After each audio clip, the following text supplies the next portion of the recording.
legacy corporate journalistic media continues to fail the people of the United States. With continued consolidation into the hands of the oligarchs and monopolistic corporations, today's corporate journalism and all the journalists it employs serves the need of the wealthy and the wealthy alone. Non-profit corporate journalism isn't going to save legacy journalism or turn it into a good that serves the people. At this moment in time, the oligarchs who control the legacy corporate journalistic media are the same oligarchs who control nonprofits. A corporate journalist has always been and always will be the mouthpiece of the corporation. This isn't a judgment. This is a recognition that corporations, for profit and nonprofit, demand allegiance for working there. When it comes to journalism, that means saying what the oligarch owner wants you to say, which will never weaken, and there's a good chance will only strengthen, the power of the oligarch. Now, Republicans have been stepping on and bypassing the media since at least the talk radio days of the 80s. But there's a new talk radio. Now, independent journalists who use TikTok, Instagram, YouTube, podcasts, Substack, and their own website to reach hundreds of millions with original reporting that includes their own sources and access to power are allowing politicians, academics, leaders, and celebrities to bypass the oligarch's editor and go directly to the people. The multi platform independent journalist speaks directly to their audience and develops a one-to-one relationship.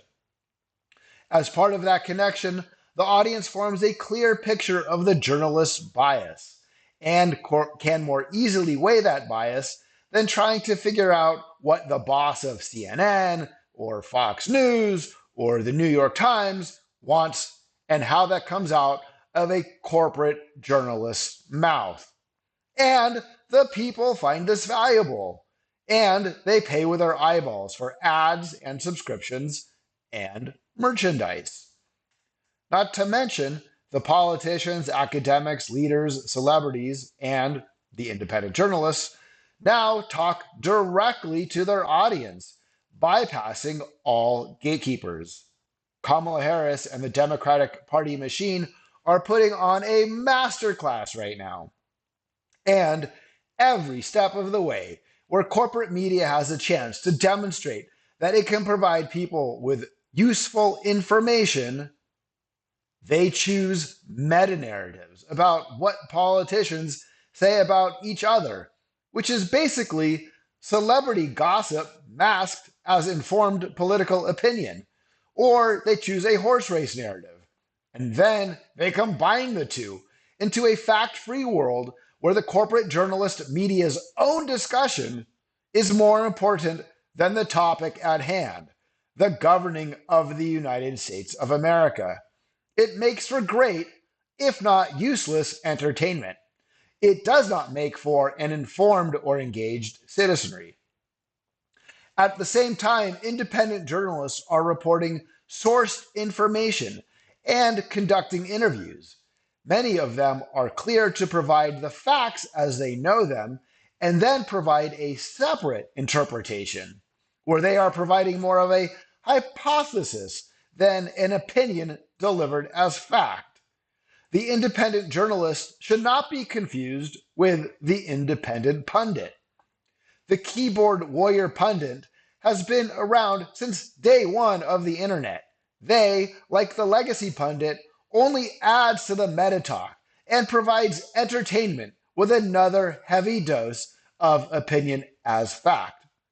This essay can be taken as one such example. So, why are we witnessing the future now?